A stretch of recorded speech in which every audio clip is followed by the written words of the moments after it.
It really makes us feel so sad when we see a really lovely person and they say, I hate myself. Or when people say, I look in the mirror and I just despise myself. If that's you, or you have any thoughts like that, then here's some reasons why you may be thinking that way. So we are all a product of our environment. Nobody's born loving themselves or hating themselves or, to be honest with you, any other emotion about themselves. So how you feel about yourself today is based upon how other people have made you feel in your past. That's really important, Eva. I think it's worth saying again, to be honest. So the way you feel is based upon not your decision, but how other people have made you feel in your lifetime. Yeah. And that can start off by being bullied at school, for example. Yeah, we were both bullied at school, and that can really hurt your self-esteem, your self-love, and it can create self-loathing if you hear enough times how bad you are or how disliked you are or any of your faults. And another, as well as school bullies, another component to making you feel bad, something that I've experienced in the past, and that is an abusive partner. So an abusive partner will pull you down and make you feel bad. I actually believe it's because you're actually a pretty exceptional person and they're so terrified of losing you to somebody else that they try and drag every little bit of self-confidence out of you. Yeah, you can also, if you have younger siblings, they come out, you know, it's all about you, and then a younger sibling comes along, they need more help, but you don't realise that because you're still a child and you still want lots of attention. Yeah. But suddenly the attention shifts on them and you feel left out. Yeah, so you might kind of make a decision as a small person back then. They don't want me anymore. They don't want me anymore. They've got themselves another child, not realising that... More important than me. Yeah, but not realising that your parents still absolutely adore you, but like Nick said, the little one needs a little bit more attention because it's more helpless. So another reason that you might hate yourself, feel bad about yourself, is because you had a parent with a problem. That could be something like substance abuse or depression or anger issues.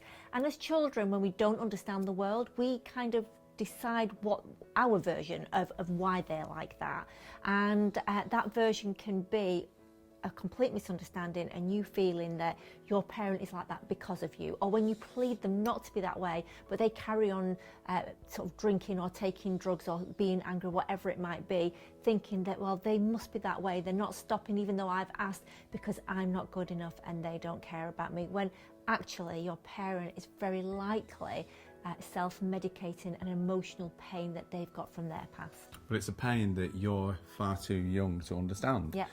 But also there's another issue where you can think that your parents just don't care about you. Yeah. You know, and this is most often, so many people have said to me over the years, this all started because my father left me at a young age or my mother left me at a young age. And it's quite amazing when I hear the story, then I say back to that person, actually, your father didn't leave you, your father left your mother. Or your mother didn't leave you, your mother left your father. And it's just that because they couldn't cope with that relationship anymore. Did they leave you? And quite often people say, well, I've kept in touch with my dad, I've kept in touch with my mum. So they've not left them, they've just left the relationship. But from a child's point of view, you feel that I wasn't good enough and therefore they just left me.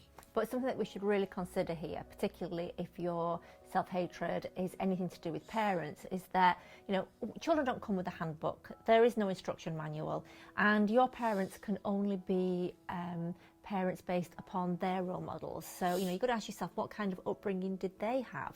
However, what we do know is that most parents, they may not get it right, they may not get it perfect, but they're doing the best. And everybody has a different criteria. So your criteria of being a parent might be nurturing and loving and spending loads of time together, but your parents' criteria for being a parent might be that they've got to keep a roof over your head, make sure that you're fed, that you go to school, and that you're clothed. So there can be a bit of a mismatch in that department. And the final thing is that some sort of a trauma in your life, some sort of a trauma, something's gone gone wrong, and that can actually lead you to feel that it was your fault, or that you're not good enough and that this is why things happen. However, what we can tell you is that no matter why you feel bad about yourself, no matter what's happened, that you feel bad about yourself based upon misunderstanding.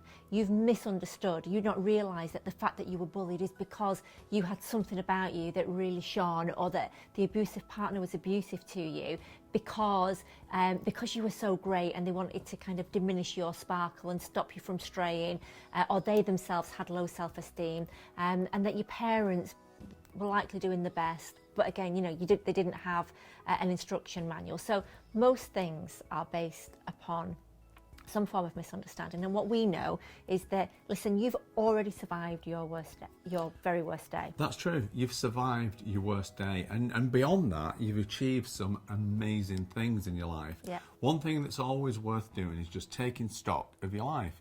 Just stopping for a moment and looking around and looking at the things that you've got in your life, the people that you've got in your life, the animals that you've got in your life, everything that you've got in your life, and realise that those things are in your life because of you. Yeah. You've achieved some amazing things. Don't lose sight of that. And if you have ever been loved, or you are loved now, so that could be a partner or a parent or an aunt, uncle, grandparent, friend, even a pet.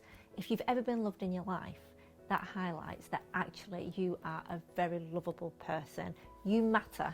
You are amazing. You've achieved some amazing things, even if that's just giving somebody a hug at the right moment or making them smile. But if you would like some more information about building your confidence, make sure you have a look around our YouTube channel, take a look at our books. We talk about confidence in our book, Conquering Anxiety, and in our book, Winning at Weight Loss. And we've got a new book that's coming out very soon called Everyday Confidence, which again is about building your confidence to help you to realise what an exceptional and amazing person you really are.